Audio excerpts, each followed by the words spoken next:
Hey everyone, and welcome. Today, we're going to dive into something really cool, youth entrepreneurship. And look, this isn't about your parents' lemonade stand. We're talking about a whole new way of teaching that's giving the next generation a powerful toolkit to build whatever comes next. So it really all boils down to this one big question, right? You have this amazing idea, but what's next? How do you actually make it real?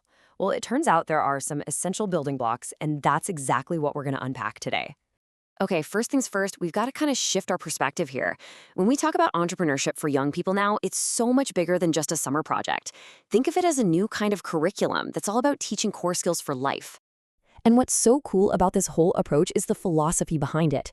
The end goal isn't just about making money. No, it's about building a whole mindset, a way of looking at the world, seeing problems, and feeling like you have the tools to actually do something about them. So, what are we talking about here skill-wise? Well, these programs really zero in on three huge ones. First, financial literacy, just understanding how money works. Second, critical thinking. And third, maybe the most important of all, is straight-up problem solving. I mean, these are skills you're going to use forever, no matter what you end up doing. All right, let's get down to the nitty-gritty. Think about it like this. If you're going to build a house, you need a blueprint first, right? Well, a business is no different. And the very first page of that blueprint is all about understanding the world you're about to build in. In other words, market research. And look, market research isn't just, a quick search online. It's about becoming a detective. You've really got to get inside the heads of your potential customers. What do they actually need? What are their frustrations? That's where you find that sweet spot, that unique space where your idea can really thrive. And that, of course, brings us to the other side of this whole thing, your competition. This is a key question they ask in these programs. You have to ask yourself, who else is already out there trying to fix this? The point isn't to copy them, right? It's to see what's out there so you can figure out how to do it better or in a totally new way. Okay, so you've looked out at the world. Now it's time for a bit of a reality check. This next part of the blueprint is where you turn the focus inward. This is where you have to get, really honest with yourself and your idea, using a super valuable tool, the SWOT analysis. You've probably heard of a SWOT analysis. I mean, it's a classic for a reason. SWOT stands for strengths, weaknesses, opportunities, and threats.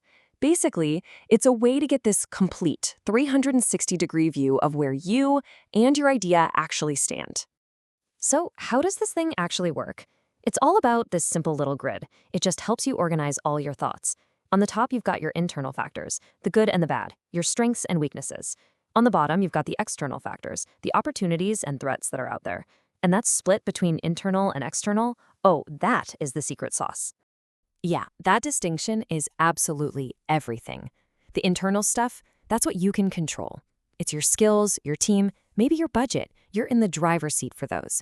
But the external stuff, that's the world around you. New trends, your competition. You can't control it, but man, you better be ready for it. Let's put this into practice, okay? Here's a great example. So let's say you're an amazing artist. Boom, that's a strength. You notice on social media that people are really into handmade goods right now. Perfect, that's an opportunity.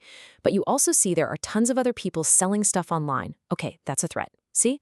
All of a sudden, you have a map. You know where to lean in and where to watch your back. Okay, let's pull back for a second here.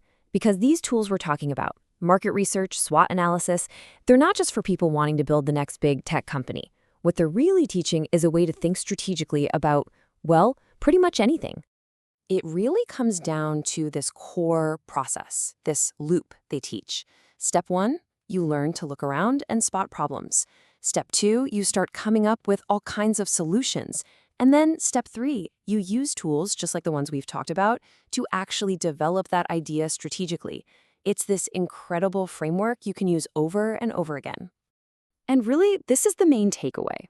This is the big so what. The goal here isn't just to crank out a bunch of new CEOs.